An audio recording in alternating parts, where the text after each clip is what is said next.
Hello, 6th grade. It's Friday, and I have chapter 13 for you of Prince Caspian. What you're looking at is King Miraz. He's a little bloody already in the picture, but you'll see how he comes into play during this chapter. It's called The High King in Command. Now, said Peter, as they finished their meal, Aslan and the girls, that's Queen Susan and Queen Lucy, Caspian, are somewhere close. We don't know when he will act. In his time, no doubt, not ours. In the meantime, he would like us to do what we can on our own. You say, Caspian, we are not strong enough to meet Miraz in a pitched battle? I'm afraid not, High King, said Caspian. He was liking Peter very much, but was rather tongue-tied. It was much stranger for him to meet the great kings out of the old stories than it was for them to meet him. Very well, then, said Peter. I'll send him a challenge to single combat. No one had thought of this before. Please, said Caspian, could it not be me? I want to avenge my father. You're wounded, said Peter. And anyway, wouldn't he just laugh at a challenge from you? I mean, we have seen that you are a king and a warrior, but he thinks of you as a kid. But sire, said the badger, who sat very close to Peter and never took his eyes off him, will he accept a challenge even from you? He knows he has the stronger army. Very likely he won't, said Peter, but there's always the chance, and even if he doesn't, we shall spend the best part of the day sending heralds to and fro and all that. By then Aslan may have done something, and at least I can inspect the army and strengthen the position. I will send the challenge. In fact, I will write it at once. Have you pen and ink, Master Doctor? A scholar is never without them, Your Majesty, answered Dr. Cornelius. Very well, I will dictate, said Peter. And while the doctor spread out a parchment and opened his inkhorn and sharpened his pen, Peter leant back with half-closed eyes and recalled to his mind the language in which he had written such things long ago in Narnia's golden age. Right, he said at last. And now, if you are ready, Doctor. Dr. Cornelius dipped his pen and waited. Peter dictated as follows. Peter, by the gift of Aslan, by election, by prescription, and by conquest, High King over all kings in Narnia, Emperor of the Lone Islands, and Lord of Cair Paravel, Knight of the most noble order of the Lion, to Miraz, son of Caspian the Eighth, sometime Lord Protector of Narnia, and now styling himself King of Narnia. Greeting. Have you got that? Narnia, greeting, muttered the doctor. Yes, sire. Then begin a new paragraph, said Peter. For to prevent the effusion of blood, and for the avoiding all other inconveniences likely to grow from the wars now levied in our realm of Narnia, it is our pleasure to adventure our royal person on behalf of our trusty and well-beloved Caspian, in clean wager of battle to prove upon your lordship's body that the said Caspian is lawful king under us in Narnia, both by our gift and by the laws of the Telmarines. And your lordship, twice guilty of treachery, both in withholding the dominion of Narnia from the said Caspian, and in the most abominable, don't forget to spell it with an H, Doctor, bloody and unnatural murder of your kindly lord and brother King Caspian, ninth of that name. Wherefore we most heartily provoke, challenge, and defy your lordship to the said combat in Monomaki, and have sent these letters by the hand of our well-beloved and royal brother Edmund, sometime king under us in Narnia, Duke of Lantern Waste and Count of the Western March, Knight of the Noble Order of the Table, to whom we have given full power of determining with your lordship all of the conditions of the said battle, given at our lodging in Aslan's How, this 12th day of the month green roof, in the first year of Caspian 10th of Narnia. That ought to do, said Peter, drawing a deep breath. And now we must send 2 others with King Edmund.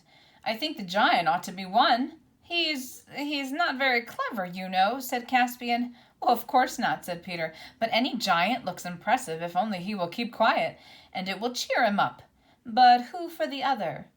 Upon my word, said Trumpkin, if you want someone who can kill with looks, Reapy-Cheep would be best.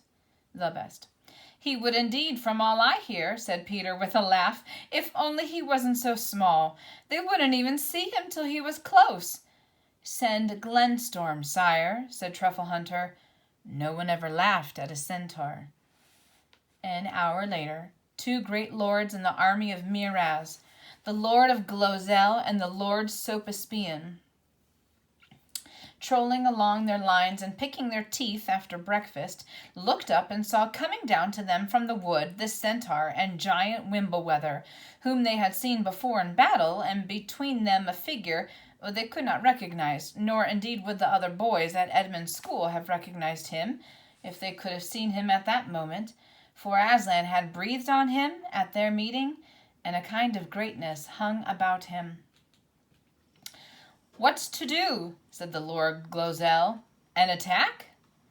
A parley, rather, said Sopaspian. See, they carry green branches. They are coming to surrender, most likely. He that is walking between the centaur and the giant has no look of surrender in his face, said Glozell. Who can he be? It is not the boy Caspian. No, indeed, said Sopaspian. This is a fell warrior, I warrant you, wherever the rebels have got him from. He is, in your lordship's private ear, a kinglier man than ever Miraz was, and what mail he wears! None of our smiths can make the like. I'll wager my dappled palmley that he brings a challenge, not a surrender, said Glozell. How then? Said Sopaspian. We hold the enemy in our fist here. Miraz would never be so harebrained as to throw away his advantage on a combat. He might be brought to it, said Glozell, in a much lower voice. Softly, said Sopaspian, step a little aside here, out of earshot of those sentries. Now, have I taken your lordship's meaning aright? If the king undertook wager of battle, whispered Glozell, why, either he would kill or be killed. So, said Sopaspian, nodding his head, and if he killed, we should have won this war. Certainly, and if not? Why, if not, we should be as able to win it without the king's grace as with him, for I need not to tell your lordship that Miraz is no very great captain, and after that we should be both victorious and kingless. And it is your meaning, my lord, that you and I could hold this land quite as conveniently without a king as with one? Glozell's face grew ugly. Not forgetting, said he, that it was we who first put him on the throne, and in all the years that he has enjoyed it, what fruits have come our way? What gratitude has he shown us? Say no more, answered Sopaspian, but look, here comes one to fetch us to the king's tent. When they reached Miraz's tent, they saw Edmund and his 2 companions seated outside it, and being entertained with cakes and wine, having already delivered the challenge, and withdrawn while the king was considering it. When they saw them thus at close quarters, the 2 Telmarine lords thought all 3 of them very alarming. Inside they found Miraz, unarmed and finishing his breakfast. His face was flushed, and there was a scowl on his brow. There, he growled, flinging the parchment across the table to them. See what a pack of nursery tales our jackanapes and of a nephew has sent us. Jackanapes. By your leave, sire, said Glozell. If the young warrior whom we have just seen outside is the King Edmund mentioned in the writing, then I would not call him a nursery tale, but a very dangerous knight. King Edmund? Pah, said Miraz. Does your lordship believe those old wives' fables about Peter and Edmund and the rest? I believe my eyes, your majesty, said Glozell. Well, This is to no purpose, said Miraz. But as touching the challenge, I suppose there is only one opinion between us. I suppose so indeed, sire, said Glozelle. And what is that? Asked the king. Most infallibly, to refuse it, said Glozelle. For though I may have never been called a coward, I must plainly say that to meet that young man in a battle is more my heart would serve me for, and if, as is likely, his brother, the High King, is more dangerous than he, why, on your life, my Lord King, have nothing to do with him. Plague on you, cried Miraz. It was not that sort of counsel I wanted. Do you think I'm asking you if I should be afraid to meet this Peter, if there is such a man? Do you think I fear him? I wanted your counsel on the policy of the matter, whether we, having the advantage, should hazard it on a wager of battle. To which I can only answer, your majesty, said Glozelle, that for all reasons the challenge should be refused. There is death in the strange knight's face. There you go again, said Miraz, now thoroughly angry. Are you trying to make it appear that I am as great a coward as your lordship? Your majesty may say your pleasure, said Glozelle sulkily. And you talk like an old woman, Glozelle, said the king. Why, what say you, my lord Caspian? Do not touch it, sire, was the reply. And what your majesty says of the policy of the thing that comes in very happily, it gives your majesty excellent grounds for a refusal without any cause for questioning your majesty's honor or courage. Great heaven, exclaimed Miraz, jumping to his feet. Are you also bewitched today? Do you think I am looking for grounds to refuse it? You might as well call me coward to my face. The conversation was going exactly as the two lords wished, so they said nothing. I see what it is, said Miraz, after staring at them as if his eyes would start out of his head. You are as lily-livered as hares yourselves, and have the effrontery to imagine my heart after the likeness of yours. Grounds for a refusal, indeed. Excuses for not fighting? Are you soldiers? Are you Telmarines? Are you men? And if I do refuse it, as all good reasons of captaincy and martial policy urge me to do, you will think and teach others to think I was afraid. Is it not so? No man of your majesty's age, said Glozelle, would be called coward by any wise soldier for refusing the combat with a great warrior in the flower of his youth. So I'm to be a dotard, with one foot in the grave as well as a dastard? Roared Miraz. I'll tell you what it is, my lords, with your womanish counsels, ever shying from the true point, which is one of policy, you have done the very opposite of your intent. I had meant to refuse it, but I'll accept it. Do you hear?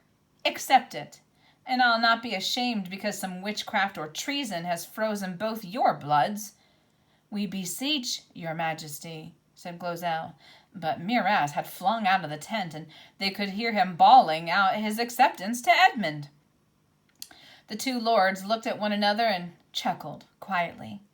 I knew he'd do it if he were properly chafed, said Glozelle, but I'll not forget he called me coward. It shall be paid for. There was a great stirring at Aslan's house when the news came back, and was communicated to the various creatures. Edmund, with one of Miraz's captains, had already marked out the place for the combat, and ropes and stakes had been put around it. 2 Telmarines were to stand at the two of the corners, and one in the middle of one side, as marshals of the lists. 3 marshals for the other 2 corners, and the other side were to be furnished by the High King. Peter was just explaining to Caspian that he could not be one, because his right to the throne was what they were fighting about, when suddenly a thick, sleepy voice said, Your Majesty, please. Peter turned, and there stood the eldest of the Bulgy Bears. If you please, your Majesty, he said. I'm a bear, I am. To be sure, so you are, and a good bear too, I don't doubt, said Peter. Yes, said the bear, but it was always a right of the bears to supply 1 marshal of the lists. Don't let him, whispered Trumpkin to Peter. He's a good creature, but he'll shame us all. He'll go to sleep, and he will suck his paws, in front of the enemy, too. I can't help that, said Peter, because he's quite right. The bears had that privilege. I can't imagine how it had been remembered all these years when so many other things have been forgotten. Please, your majesty, said the bear. It is your right, said Peter, and you shall be one of the marshals. But you must remember not to suck your paws. Of course not, said the bear in a very shocked voice. Why, you're doing it this minute, bellowed Trumpkin. The bear whipped his paw out of his mouth and pretended he hadn't heard. Sire, came a shrill voice from near the ground. Ah, Reepicheep, said Peter, after looking up and down and round as people usually did when addressed by the mouse.